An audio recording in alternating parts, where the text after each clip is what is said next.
दोस्तों आज मैं आपको बताऊंगा कि क्या मिकासा अकरमैन एरन की गुलाम थी, क्योंकि यही बात एरन ने जेल तोड़कर भागने के बाद मिकासा से कही थी, वो भी अपने दोस्त आर्मिन और छोटी बच्ची गाबी के सामने। और ये सब सुनकर एरन के बचपन के दोस्त आर्मिन को इतना गुस्सा आ जाता है कि वो टेबल पर चढ़कर एरन को एक घूसा मारने ही वाला होता है कि मिकासा बीच में ही उसको रोक देती है।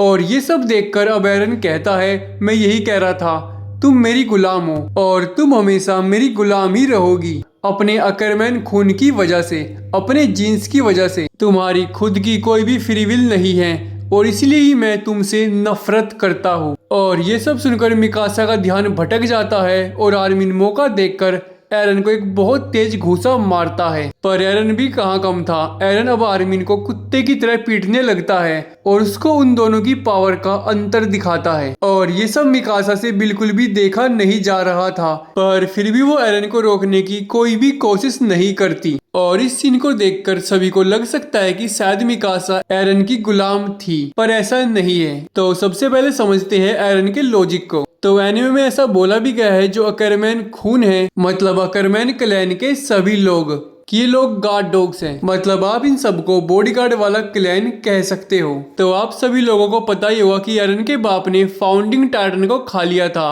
और फिर एरन ने अपने बाप को खा लिया था। और फ्यूचर में एरन एक रॉयल ब्लड के आदमी को छू भी लेता है, जो कि कोई और नहीं बल्कि एरन का खुद का सौतेला भाई जीक था, वही बंदर वाला टाइटन। और रॉयल ब्लड के आदमी को छूने की वजह से एरन की फाउंडिंग टाइटन की पावर्स अनलॉक हो जाती है। लेकिन अब आप कहोगे कि एरन ने तो उसको फ्यूचर में छुआ था और ये सीन तो पास्ट का है, तो यहाँ पे वो लॉजिक कैसे काम करता है? तो इसका आंसर ये है कि फाउंडिंग टाइटन की पावर्स को अनलॉक करने के बाद एरन जिस वर्ल्ड को अनलॉक करता है उसका नाम है पाथ्स। और पाथ्स में टाइम आगे पीछे नहीं होता, पाथ्स में सारे इवेंट्स एक साथ एग्जिस्ट करते हैं, मतलब सारा का सारा टाइम एक साथ। अकरमैन क्लैन के सभी लोग की एक ही जिम्मेदारी है और वो है रॉयल फैमिली की रक्षा करना। और इन लोगों पे फाउंडिंग टाइटन की पावर्स का भी कोई खास असर नहीं होता।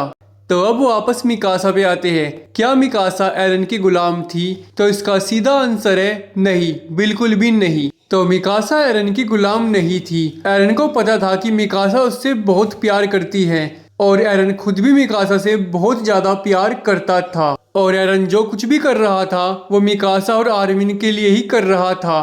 तो इसलिए एरन बस उन दोनों को गुस्सा दिला रहा था ताकि मिकासा फ्यूचर में एरन का गला काट कर दुनिया को उससे बचा ले।